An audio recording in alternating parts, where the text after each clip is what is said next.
Hey guys, Craig Atkins here and welcome to another weekend outdoors. On this coon hunt, I've been calling this tree with a large hole on the opposite side for about 5 minutes with a coon pup in distress sound. When all of a sudden I heard a sound and I turned around and I'm eye to eye with a raccoon. And that's where this story begins.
All right, guys, I have to admit it, I got ambushed.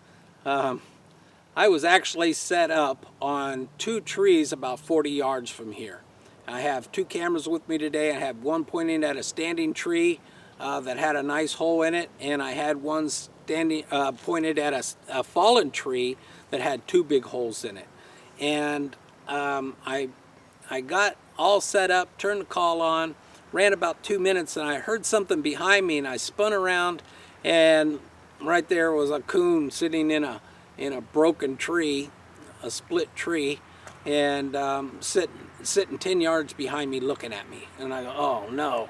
Well, I was camoed from head to toe, and so I don't think he made me. He went back in the hole, and I immediately moved about 10-15 feet over to one of the cameras, spun it around on that hole, and then I sat right next to the camera against a tree, and to get him to come out again, I switched the calls. So I went from a coon pup in distress to a coon fight.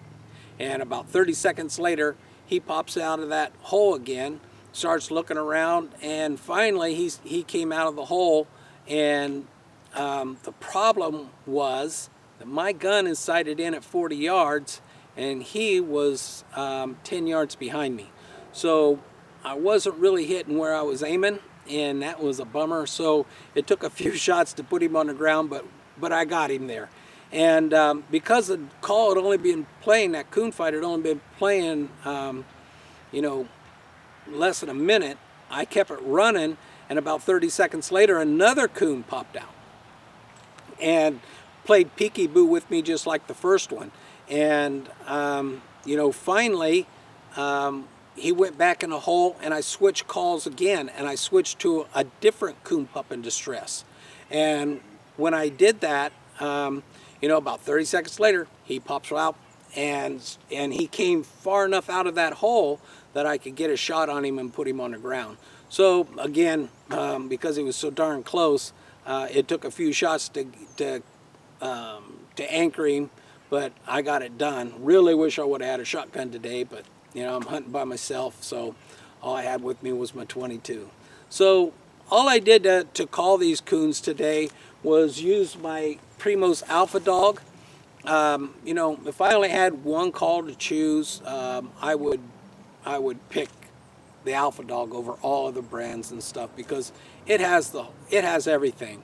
You know, the sound quality is excellent, plenty of volume, a lot of great preloaded sounds. But I've been in the calling business for over 40 years, so I have a lot of custom sounds, and it's very easy to upload sounds to the Alpha Dog. And the remote control has 3 hot buttons on it. So I program, each time I go hunting, whether it be coyote hunting or coon hunting, I program that remote, the hot buttons on those remotes, for the 3 sounds that I'm going to use the most that day. So in this case, I had 2 coon pup in distress and 1 coon fight. So, you know, that's what I used to call the coons with. I have a Ruger 1022 ITAC, and I have a 25 round magazine. I was using CCI Stingers.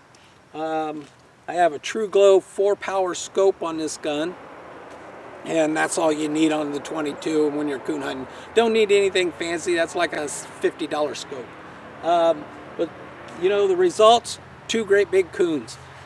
It's the first time I've ever called this woods. I'm working a hillside along a big field, and I'm just walking the hillside looking for big trees with big holes, and that's all it takes to get the job done. So I hope you guys get a chance to try it. If you got any questions, put them in the comments below.